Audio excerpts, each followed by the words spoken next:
शान्तकारं भुजगशयनं पद्मनाभं सुरेशं विश्वधारं गगनसदृशं मेघवर्णं शुभांगं लक्ष्मीकान्तकमलनयनं योगीभिर्ध्यानगम्यं वन्दे विष्णु भवभयहरं सर्वलोकैकनाथं।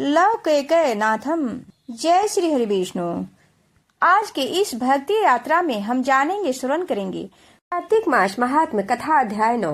राजा पृथु ने कहा, है मुनि श्रेष्ठ नारद जी, आपने कार्तिक माह के व्रत में जो तुलसी जी की जड़ में भगवान विष्णु का निवास बताकर उस स्थान की मिट्टी की पूजा का विधान बतलाया है, अतः मैं श्री तुलसी जी के महात्म्य को सुनना चाहता हूँ। तुलसी जी कहाँ और किस प्रकार उत्पन्न हुई, यह कृपा बताने की कृपा करें। नारद जी बोले, राजन, अब आप तुलसी जी की महत्ता तथा उनके जन्म का प्राचीन इतिहास ध्यान पूर्वक सुनिए। एक बार देवगुरु बृहस्पति और देवराज इंद्र भगवान शंकर का दर्शन करने कैलाश पर्वत पर गए तथा भगवान शंकर ने अपने भक्तों की परीक्षा लेने के लिए जटाधारी दिगंबर रूप धारण कर उन दोनों के मार्ग में अवरोध उत्पन्न किया।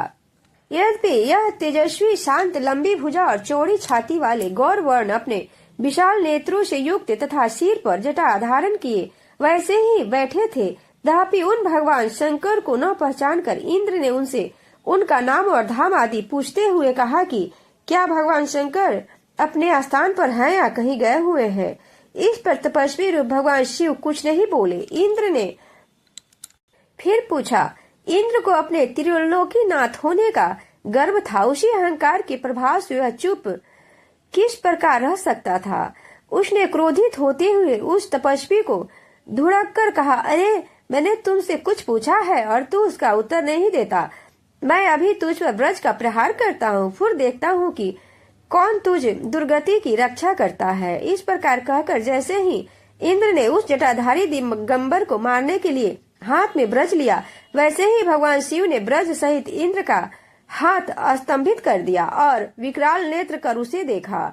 उस समय ऐसा प्रतीत हो रहा था कि वह दिगंबर प्रज्वलित हो उठा है, वह अपने तेज को जला देगा। भुजाएं स्तंभित होने के कारण इंद्र दुखित होने के साथ साथ अत्यंत कुपित भी हो गए, परंतु उस जटाधारी दिगंबर को प्रज्वलित देखकर बृहस्पति जी ने उन्हें भगवान शंकर जानकर प्रणाम किया और दंडवत देकर उनकी स्तुति करने लगे। बृहस्पति भगवान शंकर जी से कहने लगे, हे दीननाथ, हे महादेव, आप अपने क्रोध को शांत कर लीजिए और इंद्र के इस अपराध को क्षमा कीजिए। बृहस्पति के यह वचन सुनकर भगवान शंकर ने गंभीर वाणी में कहा, मैं अपने नेत्रों से निकलते हुए क्रोध को किस प्रकार रोकूं। तब बृहस्पति जी ने कहा, भगवान, आप अपना भक्त वत्सल नाम सार्थक करते हुए अपने भक्तों पर दया कीजिए। आप अपने इस तेज को अन्यत्र स्थापित कीजिए और इंद्र का उद्धार कीजिए। तब भगवान शंकर ने गुरु बृहस्पति जी से बोले, मैं तुम्हारी स्तुति से अत्यंत प्रसन्न हूँ। तुमने इंद्र को जीवन दान दिलवाया है। मुझे विश्वास है कि मेरे नेत्रों की अग्नि अब इंद्र को पीड़ित नहीं करेगी। बृहस्पति ने इस प्रकार कहकर भगवान शिव ने अपने मस्तक से निकले हुए अग्निमय तेज को अपने हाथों में ले लिया और फिर उसे क्षीर सागर में डाल दिया। तत्पश्चात भगवान शंकर अंतर्ध्यान हो गए। इस प्रकार जिसको जो जानने की कामना थी उसे जानकर इंद्र तथा बृहस्पति अपने अपने स्थान को चले गए। इस प्रकार कार्तिक महात्म कथा अध्याय 9 पूर्ण हुआ। तो सब प्रेम से बोलिए विष्णु भगवान की जय, उमापति महादेव की जय।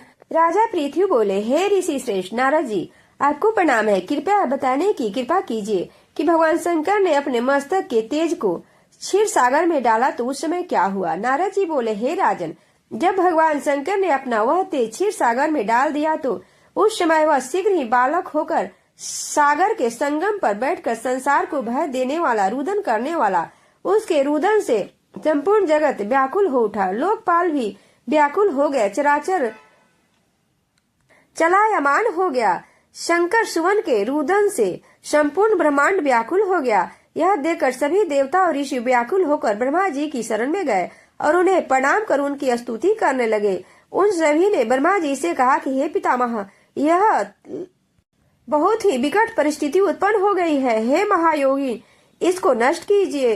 देवताओं के मुख से इस प्रकार सुनकर ब्रह्मा जी सत्यलोक के उतरकर उस बालक को देखने के लिए सागर तट पर गए। सागर ने ब्रह्मा जी को आता देख उन्हें प्रणाम किया और बालक उठाकर उनकी गोद में दिया।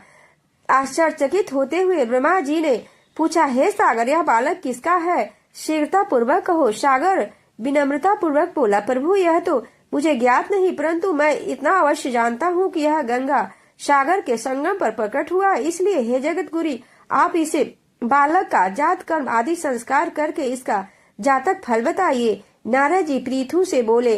सागर ब्रह्मा जी के गले में हाथ डालकर बार बार उनका आकर्षण कर रहा था। फिर तो उसने ब्रह्मा जी का गला इतनी जोर से पकड़ा कि उससे पीड़ित होकर ब्रह्मा जी की आंखों से आंसू टपकने लगे। ब्रह्मा जी ने अपने दोनों हाथों का जोर लगाकर किसी प्रकार सागर से अपना गला छुड़वाया और कहा कि हे सागर, सुनो, मैं तुम्हारे इस पुत्र का जातक फल कहता हूँ।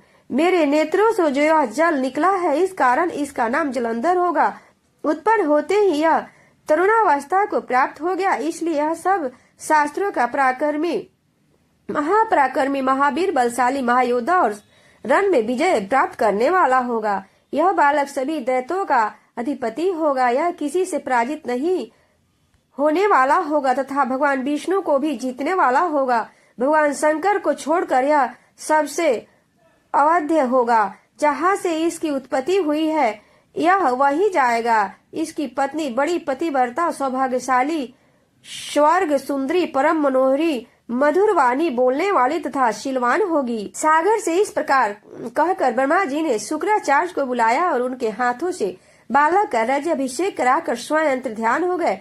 बालक को देखकर सागर की प्रसन्नता की सीमा न रही। वह हर्षित मन से घर आ गया। फिर सागर से उस बालक का लालन पालन कर उसे पुष्ट किया। फिर कालनेमी नामक असुर को बुलाकर वृंदा नामक कन्या से विधि पूर्वक उसका विवाह करा दिया। उस विवाह में बहुत बड़ा उत्सव हुआ। श्री शुक्राचार्य जी के प्रभाव से पत्नी सहित जलंधर दैत्यों का राजा हो गया।